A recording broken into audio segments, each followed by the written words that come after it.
Hey, Whatnot sellers, what's going on? This is Live Selling 365, and today I would like to talk about selling handmade on Whatnot. It's a loaded topic, but we're just gonna offer a couple of things. I was trying to think if there was like a top 3 things that I could offer. What would those be? So we're going to talk about it. If I'm new to you, my name is Tamika Crow of Custom Wood Burning. I have been in the arts and handmade space on Whatnot for 3 years now, watching it grow from just a baby and it just growing up so big, and just watching all the struggles and all the lessons and all the things in real time. It's kind of Wild West out there, I'm not gonna lie. But I also think that there's like this light at the end of the tunnel where Whatnot is low-key very well positioned and designed for selling arts and handmade on their platform, most notably because that live sales environment, protocol, whatever, offers authenticity and connection.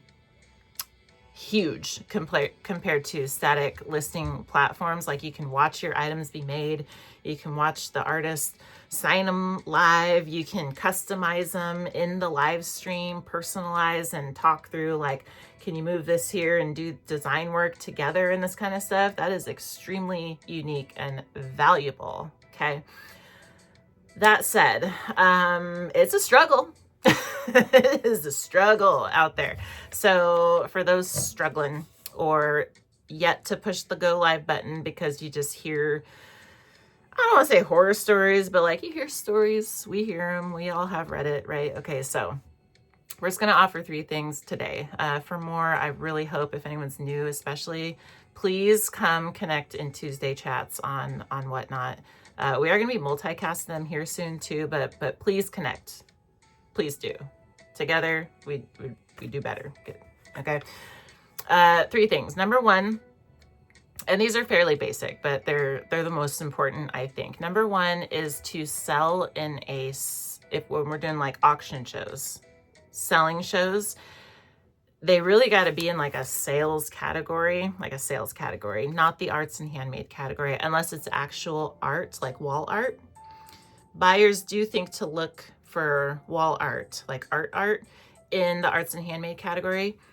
Everything else, though, my opinion, is buyers are looking in the other categories. For example, if a buyer is on Whatnot and they want candles, whether they want regular candles or handmade candles, or they don't even have a preference, they're probably not going to think to look in arts and handmade for those candles. They're probably going to think to look in home decor. If somebody is looking for a women's scarf, they're probably not going to think to go look in arts and handmade and then go look for a knitting or crochet subcategory. They're going to go to women's contemporary. So for us artists and makers, it would behoove us to meet those buyers halfway, and wherever they're looking, that's where we got to position ourselves. So that's the first thing. The second thing is setting up, we've talked about this before, but just in case it's new, is setting up price tiers, right? There's a massive frustration over like the steals and deals culture on Whatnot, but just know that that's not everybody. There are folks selling, there are handmade folks even that are selling things in like the hundreds that you're like, wow. The buyers are there. It is our work to connect with those buyers. If folks are in our room trying to get steals and deals, they're not our buyers, and it's not on us to cater to that. It's our time and our bills that we got to pay, right? So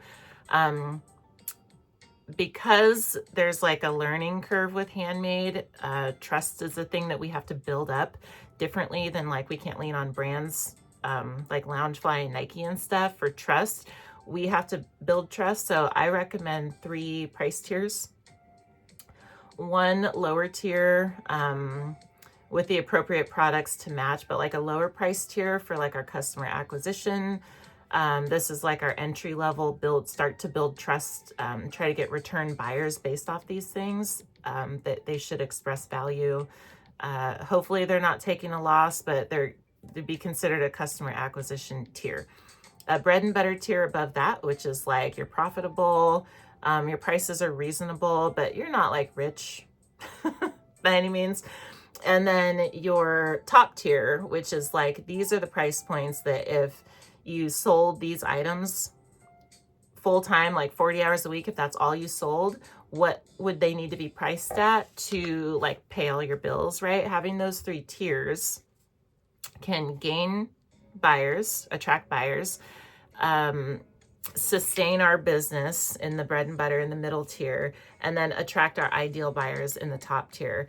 If we are missing one or two of those, we're like missing a part of our market, right? And so having those three for current and future sales, I think is key. And then the third thing I want to offer is this is a major thing that I see overlooked possibly across a lot of the arts and handmade space is the entertainment factor in our shows.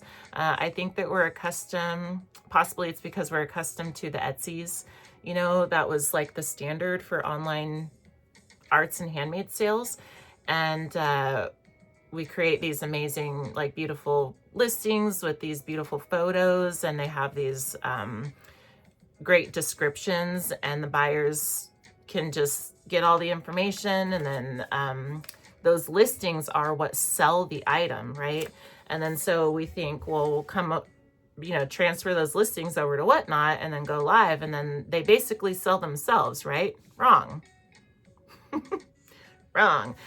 So the chew for this one is that live sales are different. They are new. They're not hard, but they are new. There is a learning curve with them. And to simplify it the best, I'm just going to say there's an entertainment factor that really has to be, it doesn't come natural to everybody, but it's got to be practiced, because buyers, it seems, buy into the seller more so than the products. And so some of us wonder why we can't get sales or have a hard time. And it could be this entertainment factor, right? And a little pro tip, I guess, for this would be to just rewatch our past shows.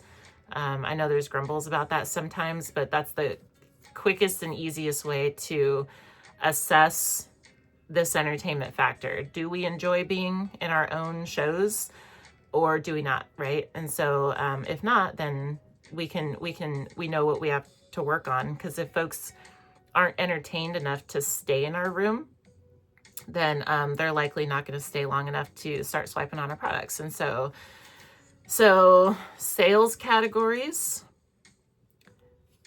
price tiers, and entertainment factor. I believe that artists and handmade folks that embrace these three things, I could make a really long list, but if there was to be three, I think that artists and handmade folks who embrace these three things will see a difference in their business on Whatnot. That said, I gotta just add that because trust is huge for buyers, and artists tend to squirrel a lot, myself included, right? I'm guilty of all the things. We really gotta keep in mind our branding and our consistency, because these two things are like number one for building trust. And if we want people to buy from us, they have to first trust us. And so it's so hard not to rant on this one. However, we will leave it there. If you found value in this, please give it a thumbs up so that I know that this information is helpful, so I know which videos to create more of and this kind of thing. Otherwise, I guess I just want to thank you for watching, and I hope to see you next time. We're going to be here every day, 330 something days to go. So for now, thank you for watching. I love you. Bye-bye.